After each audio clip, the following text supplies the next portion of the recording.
Hello, you wonderful people, and welcome to another episode of Crime Centric. This being a show where it's about crime dramas that I watch. For today's episode, I'm going to talk about the latest episode of Walker. A lot of interesting things went down in this episode, so let's break it down. Well, first and foremost, obviously, we have the bar getting fixed up. And, I like what they're kind of doing with it.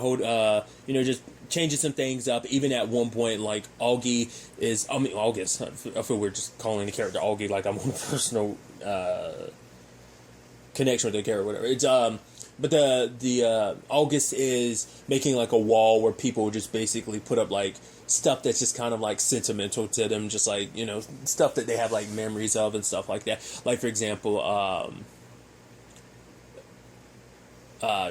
Trey ends up putting up something that has like sentimental value to him and Mickey. So I thought that was kind of pretty neat because we got that like story.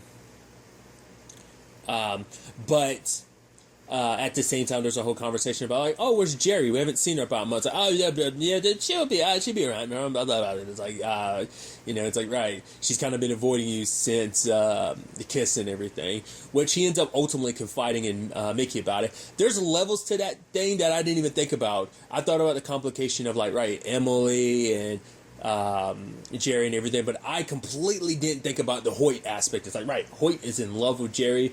Jerry's in love with him, despite things being kind of complicated on that front, and that becomes a conversation later on. It's like, right, it's always kind of been the four of us, so that dynamic's always kind of been one thing, and to kind of see that kind of shifting, it's just a thing of like, Walker just doesn't know how to handle it, once again, because it's a super complicated thing, and so he's like, I'll just kind of figure it out. But a big part of this episode is Mickey going after her quote-unquote white whale, and that's a musician named Minnie, who's basically known for like committing these crimes and stealing like instruments and stuff like that, but Minnie's never been like convicted or whatever, because like it just like the way Mickey kind of explains it, like so many people are huge fans of her, even the cops, so a lot of people, in particular her old boss when she was a trooper, end up kind of looking the other way. Even at one point in time when there was evidence to prove that Minnie did what she did,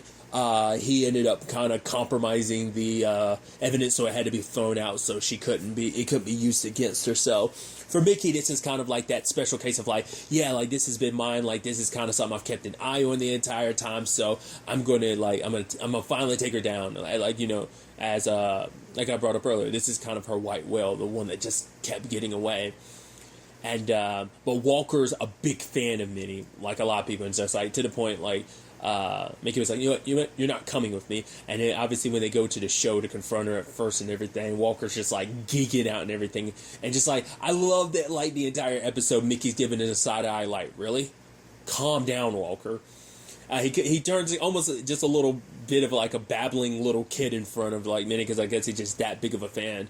He even talks about it later on that like he's like, yeah, me and my wife actually went to one of your shows in 2008. She's like, really? I guess because he's such a character, she's like, I feel like I would have remembered you, so Walker is the only one kind of willing to look at things a little differently, that hey, maybe this most recent robbery which was basically a Stradivarius was stolen, which are obviously very rare violins.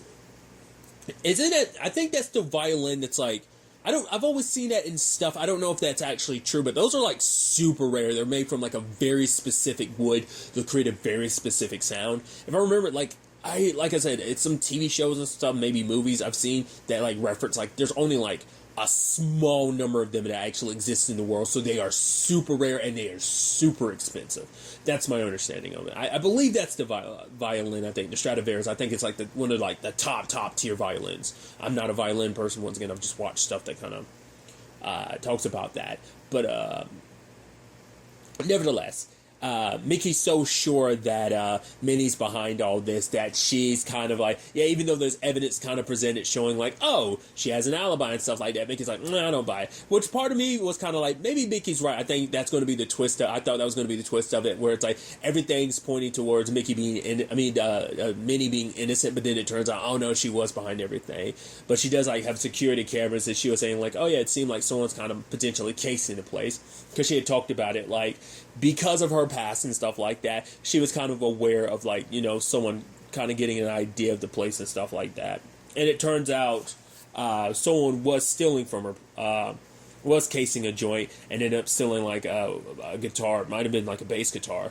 And Walker gets hit in the rib with it. The guy gets away, but he left his prints behind, and it's a dude named Rex, which she's so disappointed because it's like, Rex, I actually taught him the game. I taught him everything I know. Because as Mickey kind of describes Minnie, it's like, oh, you're kind of, what are you, like a Robin Hood of the arts? Because for her, she would steal these guitars and stuff like that from musicians who couldn't afford them. It's like, they're super expensive, and these musicians, you know, giving some people kind of an outlet, you know, that you do music, but it's like there was not enough money. They didn't have enough money to buy it. And then you have rich people who buy up all these very good instruments, but it's like they don't even play. So it was just kind of an interesting aspect, I thought. But also, like, she's so disappointed in Rex because it's like he's gotten sloppy or stupid, or both. So she's willing to help out bring Rex down if it means kind of clearing her own record. You know, and it's like Walker immediately jumped into it. It's like, oh, like, Liam could make that happen. You know, has enough pull and stuff like that. And, you know, his job and everything.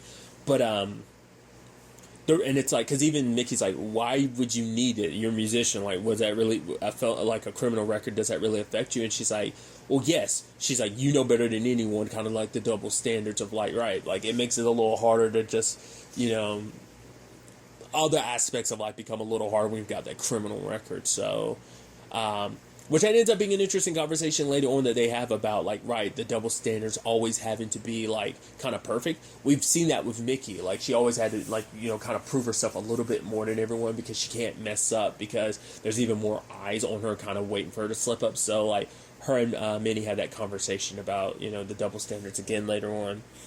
But, Minnie was ultimately able to help them catch Rex. And I love that when it was all said and done, it's like, oh, Rex, you got caught. She's like, don't tell anybody that I was your teacher. It'll look bad. It'll look bad because basically saying, like, you're so terrible, you got caught. And the last thing I want people to know is I taught you. That's going to look bad on my former criminal reputation and stuff like that. So I just thought that was interesting. So it's also like, it's a serious case, but at the same time, it's like not a serious case in the sense that, like, oh, like, luckily no one got really hurt. Some people got knocked out and stuff like that, but nothing too serious. So, very interesting case. I love the whole thing of, like, Minnie being like, your partner told me you don't like my song. She's like, I don't hate them. They're just not good. And they laugh about that. So I just thought that was kind of interesting. The whole thing ended up leading to another interesting conversation between Mickey and Walker, where Mickey kind of acknowledges, like, she didn't realize, like, how her boss kind of treated her, kind of bothered her, left a mark on her, because obviously, like, he wouldn't listen to her and just kind of did whatever he wanted to, and she was very dismissive towards her, and because of that, like, she kind of feels, once again, like, that need to kind of prove herself even more, to the point she's very stubborn, that it's like, right, if, even if something, like, she had it in her head the entire episode, it was Minnie, and, you know, it's like, even though the evidence was saying otherwise, and even though you were trying to tell me otherwise, I just wasn't willing to listen. So just thought that was kind of an interesting aspect about it. Trey's circumstances, really quickly, he's kind of making it seem like no, everything's good, everything's okay, but obviously, like, when him and August were, like, tossing the bottle back, like, he, like, kind of, like, missed it. So, like, obviously he's still suffering from, like, you know, the head trauma and everything from the storm. And well, it wasn't just a head trauma, but, like, just everything from during the tornado and everything. And so for Mickey, for him, it's like, he's like, I've always been the positive one, but for him, it's like, I don't really know, like, he feels like he's kind of losing himself, and it's like, how do I stay me when I'm kind of changing? And I think it's kind of like, he's kind of not who he was before in many different facets, and he's, you know, but, like, no matter what changes come and whatever happens, he wants, you know, to kind of be by Mickey's side, you know, during it all, and want her by his side during it all too. So I thought that was kind of a neat element to their story. Since we were on the Walker conversation, there is an interesting development of, like, oh, Jerry finally getting back to Walker, because it was like, because at the end of the day, Mickey was like, yeah, it's a complicated thing, but you should just, you know, trust your instincts and stuff like that about how you want to handle this situation. Just kind of follow your gut on it. And so he was calling up Jerry, but mailbox is full probably from all the times I tried to calling her previously. But Jerry ends up finally texting him and being like, yo, Hoyt gets on. He's like, when? And like, tomorrow. So I was like, ooh, that complicates things, especially because he said it like this past month. He's like, I've just been thinking about it over and over again. So maybe there was a part of him thinking like, oh, maybe there could be a me and Jerry thing. But now it's like, well, yeah, then Hoyt. And Hoyt's like his best friend. They've been friends since they were kids. And it's like betraying someone, once again, this tight-knit group, him and Emily and Hoyt and Jerry. It's just like, do I destroy what we had? Because that was also another aspect to it, because like for him, for so long, he's been chasing ghosts. So it's like, I think it's kind of a conversation of, am I willing to finally move on? Because I spent so long, focusing on the way things were and not what they could be. So we'll see what kind of developments that turns into, because that's going to definitely be awkward, especially because Jerry and Walker is like, right, we haven't talked about the kiss, and now Hoyt's coming back, and it's like, how are we going to handle that? Because now, like, Mickey also knows, so that's definitely going to be interesting. But another angle to this episode is about Liam. Obviously, the current DA is, like, stepping down, and he wants Stan to take over, which immediately Liam's like, whoa, like, wait, what? Because he was kind of thinking, like, this would be his opportunity, but it seemed like that wasn't the case. And Stan wants Liam's support because it's like, oh, you're young and progressive, you can get a lot of people on my side.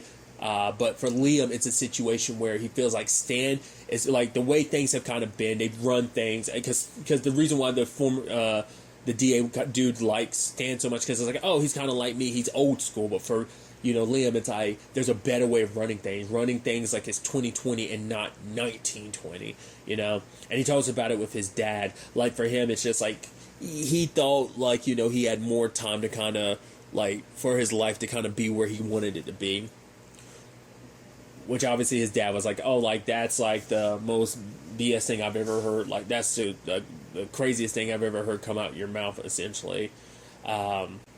Essentially, if I remember correctly, I'm not going to remember the exact word, but essentially his dad was kind of giving him the go-ahead and, like, deciding on what he wanted to do, because obviously there's also been a lot of recent changes in his life, but I think it is a thing of, like, his life isn't in the direction he thought it would. He thought he had more time to get to where he wanted to be, and so it's trying to decide, like, doesn't necessarily want to just support Stan because he wants this for himself, but then later on, he could tell Stan is like, hey, like, I thought long and hard about what you want, but it's like, I'm running for DA for myself. And obviously Stan looks a little like taken aback by it. It's like, oh, that's not what I wanted to hear. But he talks to his dad, and there's an interesting conversation about, what's a cowboy? A cowboy is someone with guts, is someone who's guts on a horse. But then he talks about, like, because I misinterpreted the Walker, like, sign and stuff for governor. I was like, that's why I was like, was that actually Walker? And he's like, no, they were talking about his grandfather.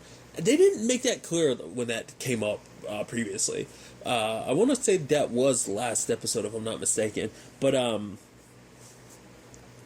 it's like, why did grandpa's like run for governor not work out? It's like, yeah, he believed in people and stuff like that, but beyond that, it's like, what did he believe in? He was kind of crazy in saying, like, I think it was a thing of, yeah, he had guts and everything, but at the end of the day, when the sun set, he was just a guy on a horse. So it's like, I think it's a situation where, yeah, you can believe in people and stuff like that, but you have to have a little bit more than just your guts. There has to be more. And he believes, like Liam, I don't have to worry about that with you, because, and he ends up talking about it on the stage of, like, my son left to learn and now he's come back to teach. So I think he'll make a fine DA. And because Stan had whispered in his ear, like, no matter what happens, I'll let you know I really was trying to help.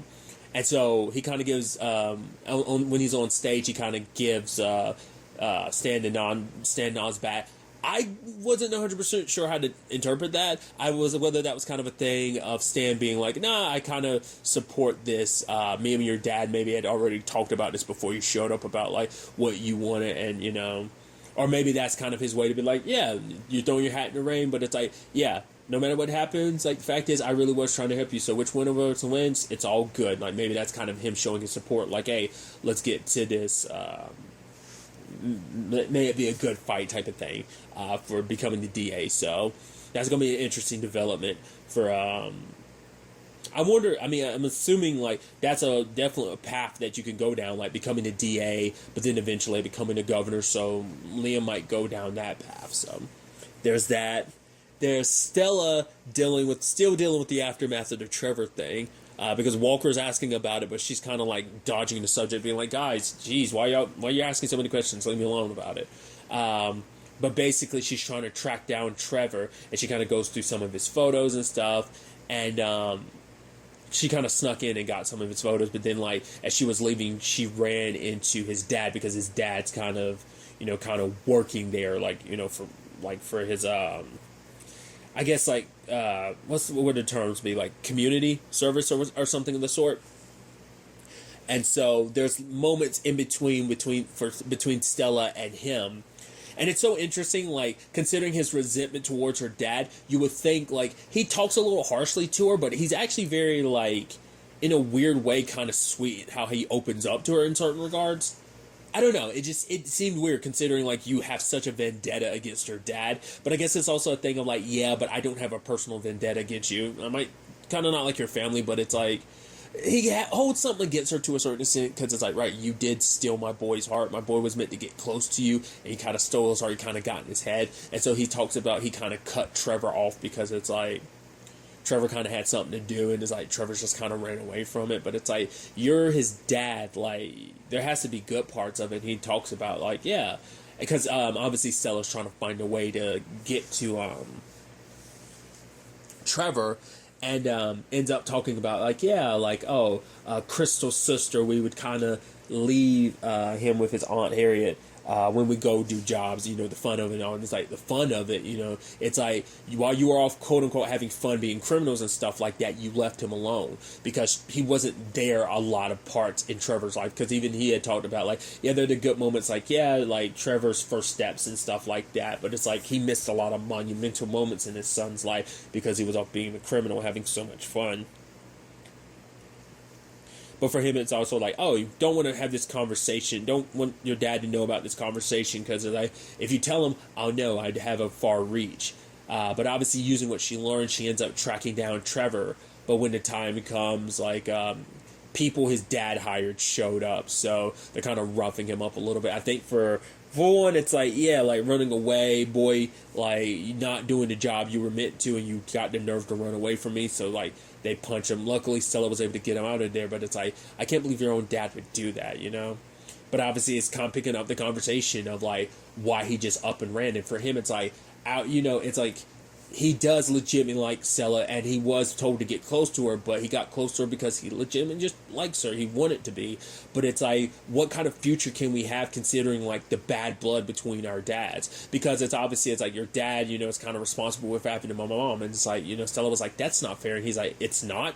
Like, how? None of us know the truth about what went down. We as the audience do, but I don't think Walker went into details about everything that went down during that case. And, maybe it's a thing of, there's an argument that can be made because later on it comes up where it's like, our dads broke up. It's like, really? I mean, your dad was just doing his job, but the argument could be like, him doing his job did destroy their family. Like, Crystal ended up dying, so Trevor doesn't have his mom in his life, his dad's locked up. But it's like, it seems like, honestly, that path would have gone down, they would have gone down that path regardless, but it's like, Walker did help that along, kind of pretending to be someone he wasn't. So I don't know. It's an interesting element of like, it's a very Romeo and Juliet romance of like, it's like, how is there too much between our parents for there to be something for us, between us?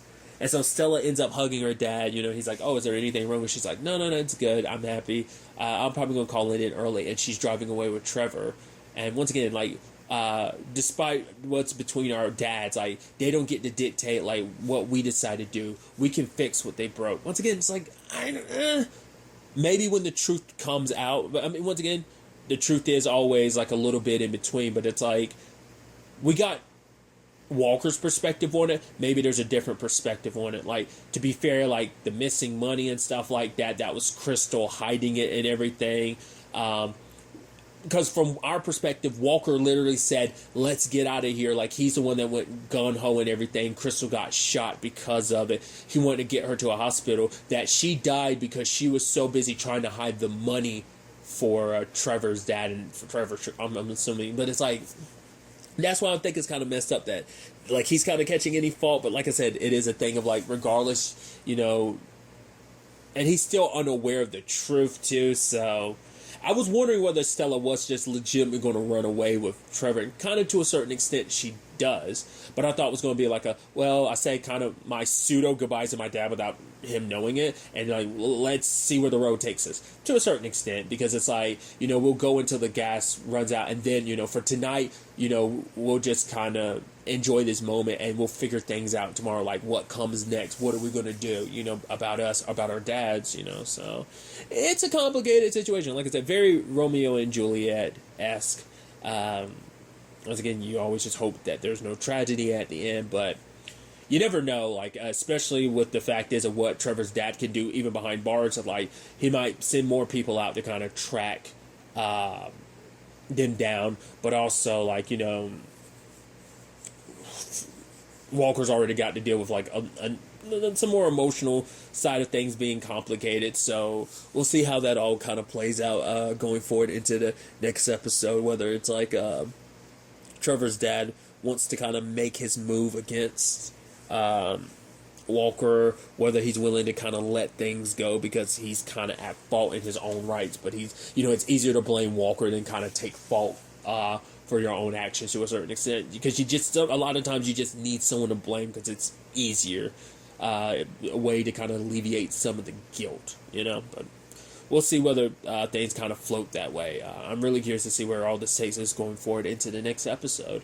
But really, that's all I want to talk about. Till the next time we meet, be happy, be safe, live life to the fullest, and enjoy it. Good day, and goodbye.